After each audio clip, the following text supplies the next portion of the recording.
Hello, guys. Welcome to KCA Production, where we bring you amazing stories, um, hot gists, entertainment, and general beautiful information that would enlighten your day and just make you get into that frenzy mode. Please, before we go ahead, I'd like to ask that you please subscribe to this channel. It's very important that you do so. Please subscribe to this channel. Like this video. Drop your thoughts in the comment section when you watch, and do well to share. Okay, so today we're gonna be looking at the movie The Tempest. It's a political drama, and it has a setting of coastal South town, with the theme as power, guilt, nature as witness. It has a moody tone, intense and atmospheric. I really hope that you enjoy it and you learn all the lessons that there are. Okay, so let's get right straight into it. Remember to please subscribe to this channel so that you can enjoy subsequent updates and insightful resources and materials. Let's have it. The Tempest. In the South, where the rivers swallow secrets and oil floats thicker than blood, power is never given, it is taken. Here, loyalty is a handshake in public and a calculation in private. They say storms don't just appear, they gather. Quietly, patiently, feeding on pride, ambition, betrayal. And when the tempest finally breaks, it does not ask who is innocent, it only asks who built their houses on lies.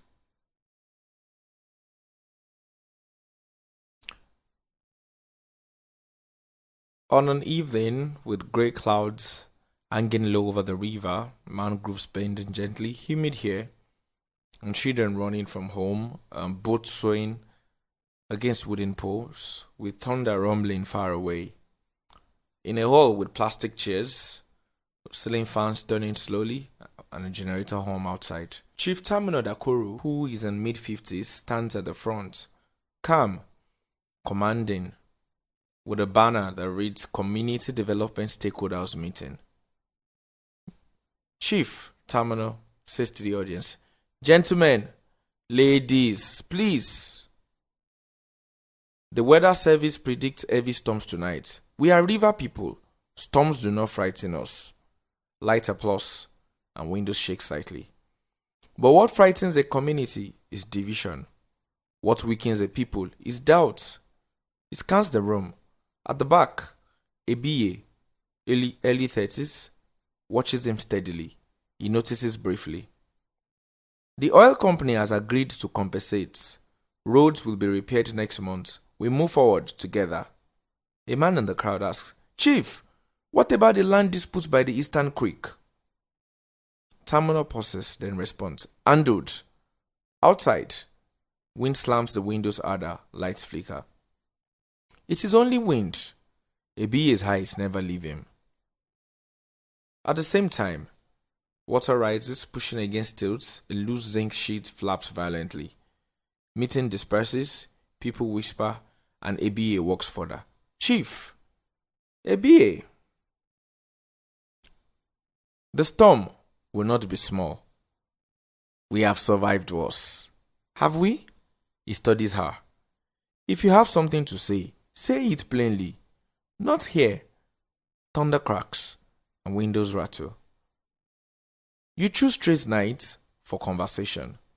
Some nights choose themselves. She leaves. Tamino watches, jaw tightens. That same night, with the stronger wind, debris swells, ABA walks home. Phone vibrates, unknown number, she ignores it, then answers. "Yes?" A calm male voice. He knows. Line goes dead. She stops, wind rises again. Back at Tamino's house in the night, large sitting room, photos, awards, traditional artifacts. Tamino pours a drink. Ifeoma, in her late 40s, his wife, enters. and says to him, "The river is rising. It always does. This one feels different." Phone buzzes. Unknown number. He ignores. Another buzz answers. "Who is this?" Your voice cannot build on swallowed land. "I don't entertain nonsense." The creek remembers. Call hands. Lightning flashes, lights go out, generator struggles. "Who was that?" Wrong number.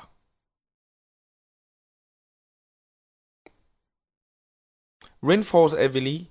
Villagers move children away from collapsing structures. A wooden house sinks into dark water. Terminal closes the door. Storm rages, opens a drawer, old files, newspaper clipping, with the headline, "Community Youth Leader Arrested for Embezzlement." Photo, Pere Bariyema, younger and determined eyes. Terminal studies it, phone rings, an unknown number again. "Speak clearly. You remember the cell? Code floor, no lawyer, no witness." "You are mistaken. You signed the statement." "I did what was necessary for stability." "No, you did it for power." The call drops. Terminal breathes, controlled but shaken.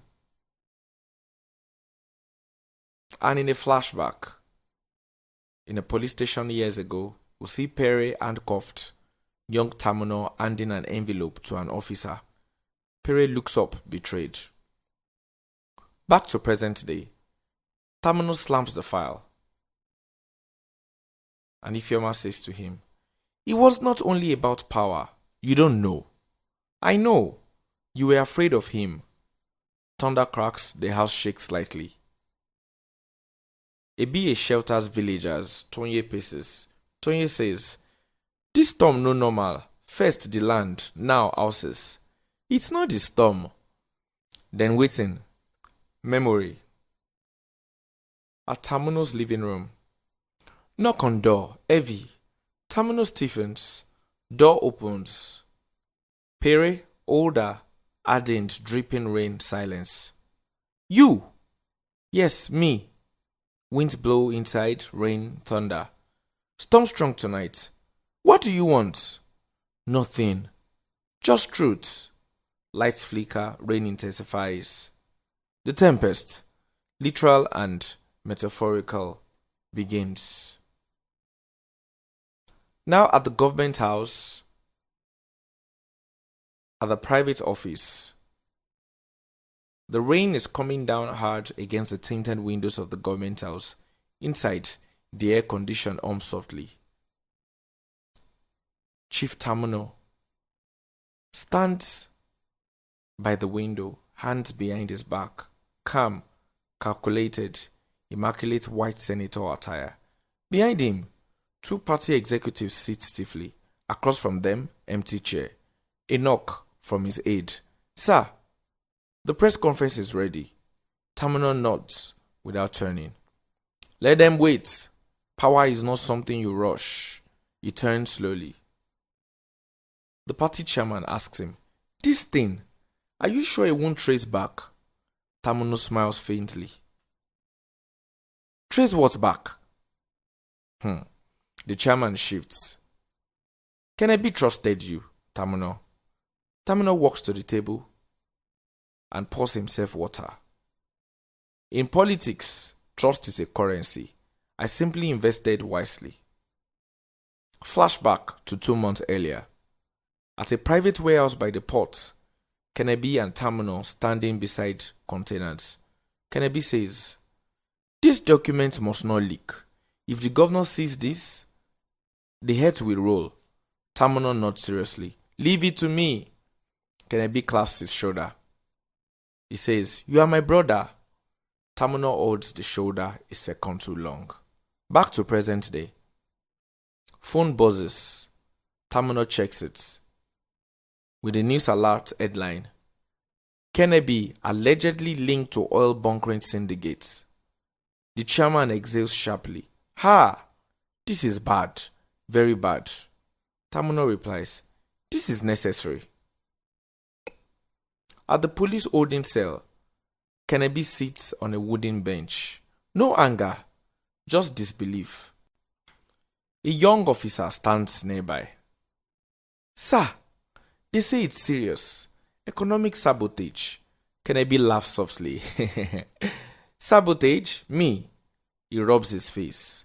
Call Tamuno. The officer hesitates. He says he's the one that submitted the documents. Kennedy freezes. The realization hits like thunder. Now, the rain has stopped. Oil workers, fishermen, politicians, boys drinking. Muffled high-life music plays. Tamuno enters quietly, hood over his head. He spots Chike, a local fixer. They sit. Oga, the thing don't mature. Everybody they talk say na Kennedy do am. Tamuno sips his drink. Good. Chike studies him. But that man na your guy, oh. Tamuno looks up slowly. Friendship no dey feed ambition. Chike leans closer. The boy wey forge those signatures dey worry. He say he no wan carry sin. Tamuno's eyes sharpen. Make sure he remembers who pay him. Understood. Thunder rose faintly in distance. Back to Kennedy's house. His wife, Issei, watching the news in shock, with the reporter's voice on TV. Sources confirm evidence was provided by Honorable Tamuno.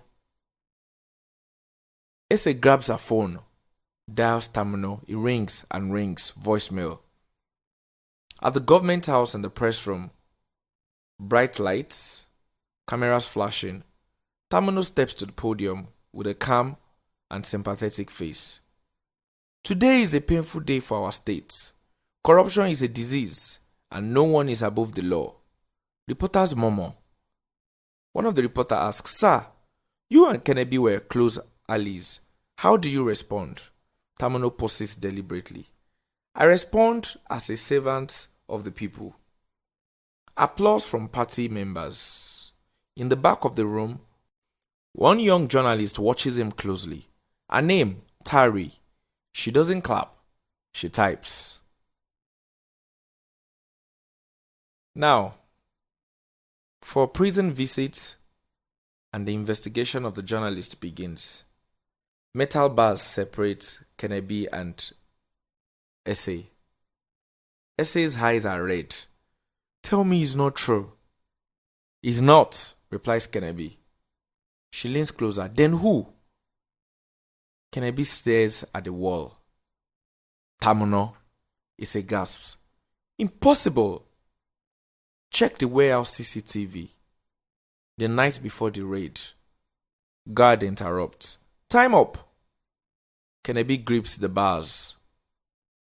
Storm is coming, Issei. He just doesn't know it yet. At the newsroom, Tari editing footage. She rewinds Tamuno's press conference, zooms in. A colleague walks over and asks her, You think he's lying? His eyes never blinked when he said painful day. That's not pain, that's performance. She pulls up old photos. Tamuno and Kennedy at a campaign rally, smiling, arms raised together. Now at a backroom meeting with Tamuno and the governor. Tamuno is alone with the governor. The governor is aging, calculating. And he says, This scandal weakens the party. Tamuno replies, Or strengthens new leadership. The governor studies him. You're ambitious. No, I'm prepared. The governor nods slowly. Deputy position may soon be vacant. Tamuno hides his satisfaction. Now Chike confronts the young forger, Boma. Boma swearing. I no know say go reach like this, oh. Dem arrest am for real. Chike steps close. Calm down. You want make we sing together? Boma shakes. This thing no pure. Chike stone addings. For this date, wetin pure? Thunder cracks loudly. Tari receives anonymous text. Warehouse. CCTV backup. 2 a.m. Ask for Boma. She looks up slowly. Outside the newsroom window, wind begins to rise again. Storm clouds gathering. She whispers, Tempest. At an abandoned warehouse, that same warehouse, that night, wind whistles through broken zinc sheets. Tari steps carefully inside. Phone flashlight on. She's not dressed like a dramatic hero, just a determined journalist in jeans and a rain jacket. A shadow moves. Boma!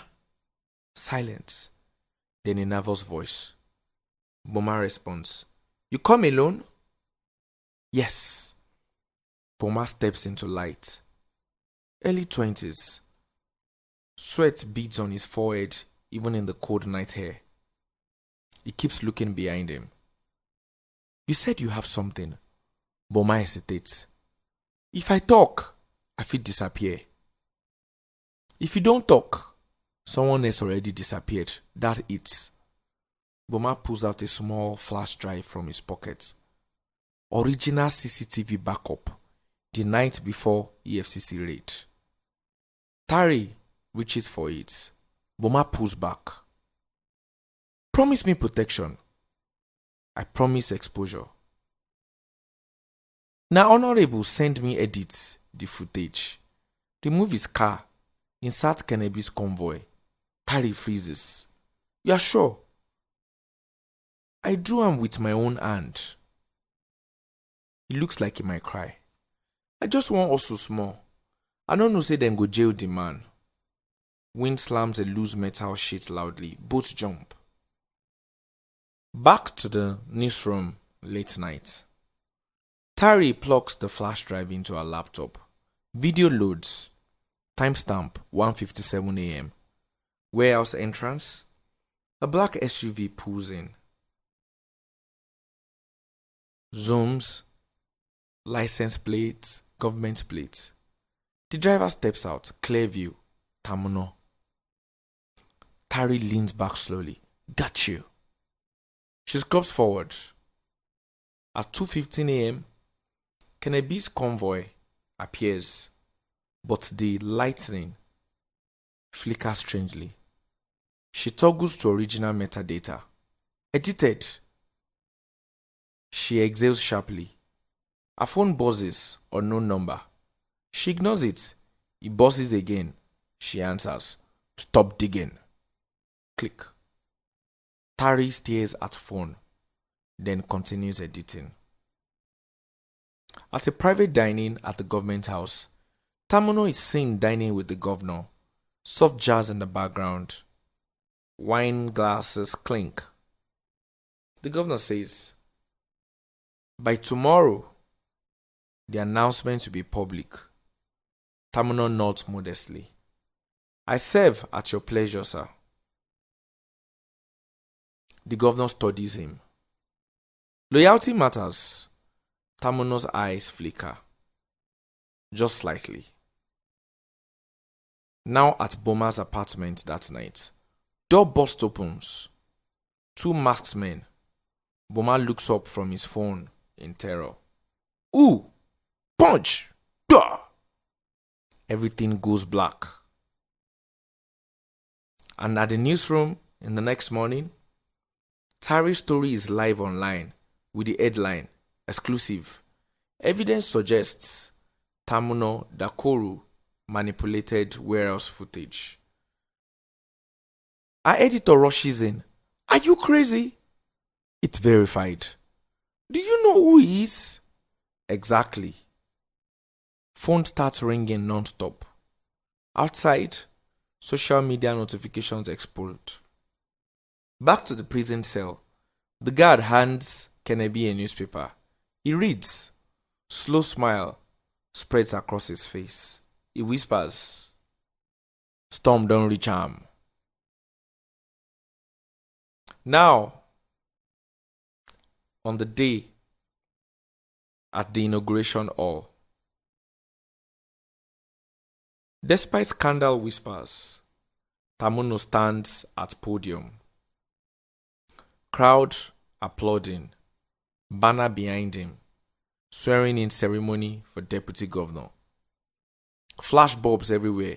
He raised his hand to take oath. I solemnly swear. But in the crowd, Tari watches from back. Our expression, not victory.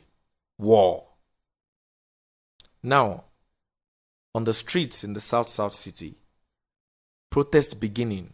Small groups chanting, Free Kennedy. Truth must rise. Police presence increasing. Tension thick. Now at a safe house, Tari meets human rights lawyer. And the lawyer says, if we can find the forger, we can reopen the case. Tari swallows. He's missing. Silence. Now, at the government house in the evening, Tamuno alone now. He watches the news replaying Tari's expose. He doesn't look panicked. He looks irritated. Phone rings. Chike. Talk. The boy don't disappear. Good. But people they protest. Tamuno sighs. Protest is noise. Power is structure. He hangs up. But for the first time, thunder cracks loudly outside his office window. Lights flicker. He glances at the sky, just briefly uneasy. Now at a dark room, Boma is seen tied to a chair, face bruised. A single bulb swings overhead. Footsteps approach.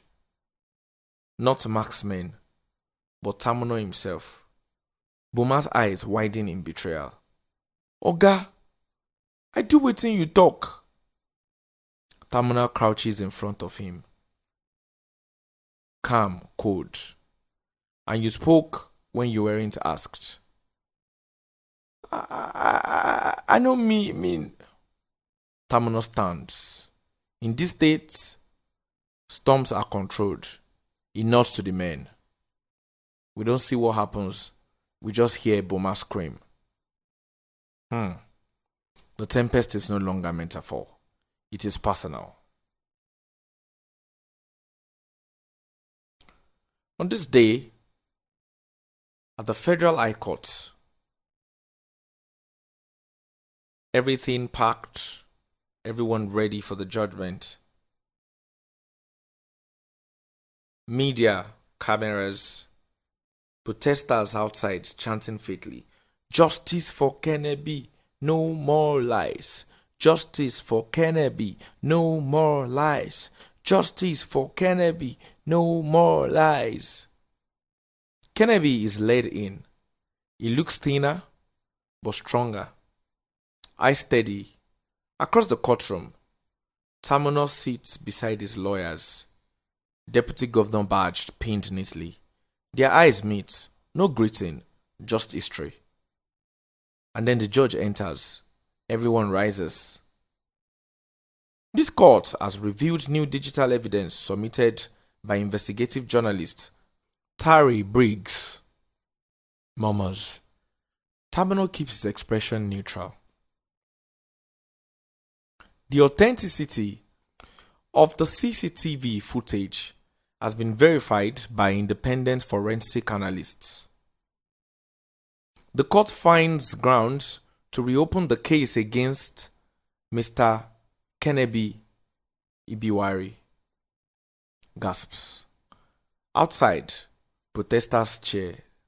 Tamuno leans towards his lawyer. Delay this. His lawyer responds, we will try.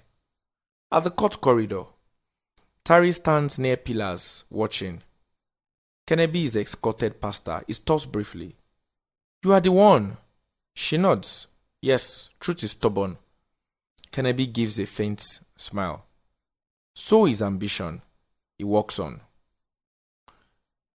Later in the courtroom, the lawyer plays the original footage on screen. Tamuno's SUV appears clearly. Timestamp undeniable. The courtroom goes silent. Tamuno's jaw tightens. The prosecutor says, Deputy Governor Dakoru, Can you explain why your vehicle appears at the warehouse hours before the raid? Tamino stands slowly. Coincidence. Laughter from the public gallery. Judge bangs gavel. And the altered metadata, Tamino glances at Tari. Fabrication. Suddenly, courtroom doors burst open. Police officers enter. Whispers spread like wildfire. An officer approaches the prosecutor. Whispers something. The prosecutor's face changes. He turns. My lord, Boma ABA has been found. Shock ripples. Tamino's calm cracks just slightly. At an hospital room, Boma lies in a hospital bed, bruised but alive, oxygen mask on. Camera flashes outside. He struggles to speak. Reporter asks him, who sent you to edit the footage? Boma looks terrified, then sees Tari standing behind cameras. She nods gently. Boma whispers, The deputy governor. Chaos erupts. At the government house that night, Tamino storms into his office. He slams the door. Chike stands nervously. Oga, the boy talk o. Tamino pours drink with shaking hands. Control the damage. Oga, this one pass control. Tamino grabs Chike's collar. I built this system. Chike pulls away. System don't shake. Silence. Thunder explodes outside. Lights flicker again. This time longer. And then comes a TV broadcast. Breaking news. Deputy Governor Tamino Dakoru implicated in evidence tampering. Public outrage rising. Governor releases short statement distancing himself. Politics shifting instantly. Tamino watches the screen. Alone now, the Tempest has entered the house. On the next day at the early morning at the riverfront, grey sky, the same river where Tamino and Kennedy once planned campaigns. Kennedy stands alone, breathing in damp air. Footsteps behind him. Tamino, no security, no aids. Just two men and unfinished business. Kennedy says to Tamino, you should have stayed loyal. Tamino replies, loyalty doesn't win elections. Kennedy says, it wins peace. Tamino scoffs. Peace is for small men. Kennedy turns fully. And prison? Silence. Wind picks up. And on live TV at the government house, the governor is seen announcing, Deputy Governor Tamino Dakoru has submitted his resignation pending investigation. The words echo. Tamino laughs bitterly. They all used me, same way I used you. Kennedy steps closer. No, you choose this. Tamino's voice lowers. You were going to be governor next term. Kennedy doesn't deny it. And you couldn't wait? Tamino looks at the river. Water turbulent. In this state, if you don't strike first, you drown. Kennedy shakes his head. No! You drown when you dig a pit too deep. Thunder rolls overhead, rain beats lightly. Police sirens faint in distance. Tamino hears them. He exhales slowly. For the first time, no arrogance, just exhaustion. I only wanted power. Kennedy replies, power without conscience is poison. Police vehicles approach. Officer steps out. No drama, no violence, just consequence. They cuff Tamino. He doesn't resist. As he's led away, he looks back at the river. The storm breaks fully. Heavy rain. Kennedy stands alone in it. Not triumphant, just sober. Tari reporting live, rain soaking her hair. In the end, the storm did not destroy the state. It revealed it. Camera pans on what? River raging. Sky clearing slowly beyond the clouds.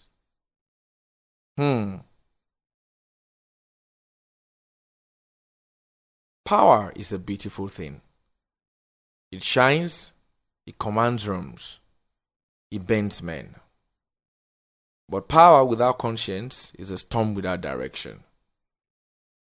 A man can frame his brother, manipulate truths, climb higher than the clouds. But every lie carries weight, and the sky always remembers. In the South South, we know something about water. You can steer it, you can muddy it, you can even dam it for a while. But eventually, it finds its way. And when it does, it carries everything with it. The storm never destroys alone. Yes, that was the Tempest. Very beautiful story. Thank you for watching. I hope you have subscribed to this channel and you have learned a number of lessons. Please, again, subscribe to KCA Production. Share this video. Drop your comments in the comment section. Like and turn on post notifications. Thank you very much for watching. See you again next time in another video. Alright, bye.